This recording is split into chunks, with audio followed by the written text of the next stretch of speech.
చచ్చిపోతా అని చెప్పేసి బెదిరించుడు సచ్చుడు ఫ్యాషన్ అయిపోయింది.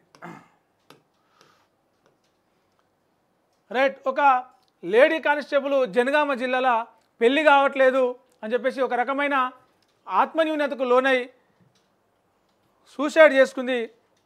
చూద్దాం ఒకసారి. జనగామ జిల్లాలో పెళ్లి కావట్లేదని మహిళా కానిస్టేబుల్ నీలిమ సూసైడ్ చేసుకున్న ఘటన మరొక ముందే మరో లేడీ కానిస్టేబుల్ ప్రాణాలు తీసుకుంది.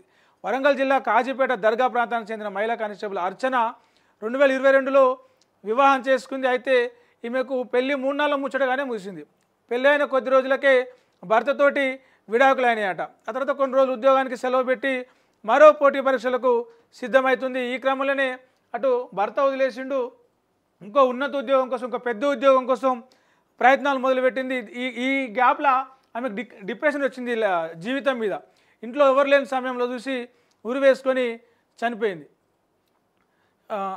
ఇటీవలే జనగామ జిల్లాకు చెందిన ఏఆర్ కానిస్టేబుల్ నీలిమ పెళ్లి సంబంధం కుదరడం లేదని మనస్తాపం చెంది ఉరి వేసుకొని చనిపోయింది. నీలిమ 2020లో పోలీస్ ట్రైనింగ్ పూర్తి చేసి ప్రస్తుతం వరంగల్ కమిషనరేట్లో ఏఆర్ కానిస్టేబుల్గా ఉద్యోగం చేస్తుంది. ఉద్యోగంలో చేరినప్పటికీ క్రమశిక్షణగా ఉంటూ అందరితో స్నేహంగా ఉండేది.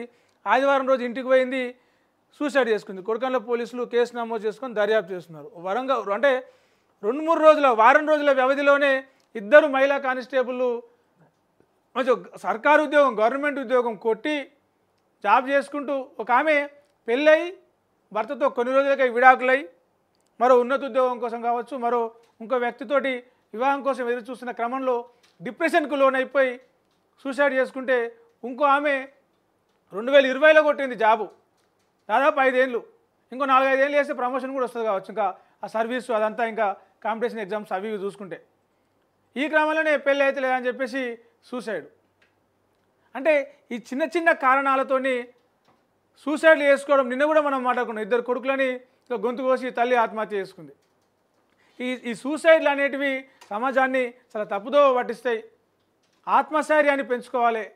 ఏమన్నా ఇట్లాంటి డిప్రెషన్ అనిపిస్తే డాక్టర్లు ఉన్నారు, కౌన్సిలర్లు ఉన్నారు. చాలా సంస్థలు ధైర్యాన్ని నింపేందుకు ప్రత్యేకంగా ప్రోగ్రామ్స్ నిర్వహిస్తూ ఉన్నాయి.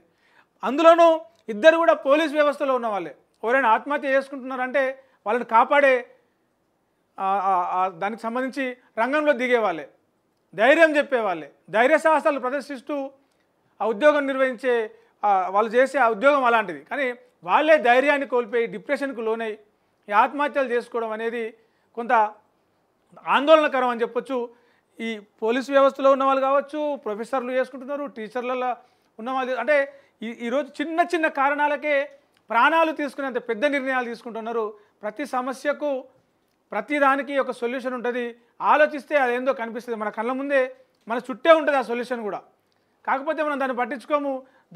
దానికన్నా అది చిన్న ఒక దగ్గర ఉంటుంది, దానికన్నా పెద్దగా మనకు చావే పరిష్కారంగా కనిపిస్తూ ఉంటుంది. దీన్ని హైడ్ చేసి చూస్తే దాన్ని ఏమంటారు, ఆ సమస్యకు పరిష్కారం అనేది కనిపిస్తుంది. ఆత్మహత్యనే పరిష్కారంగా అస్సలు ఎంచుకోవద్దు.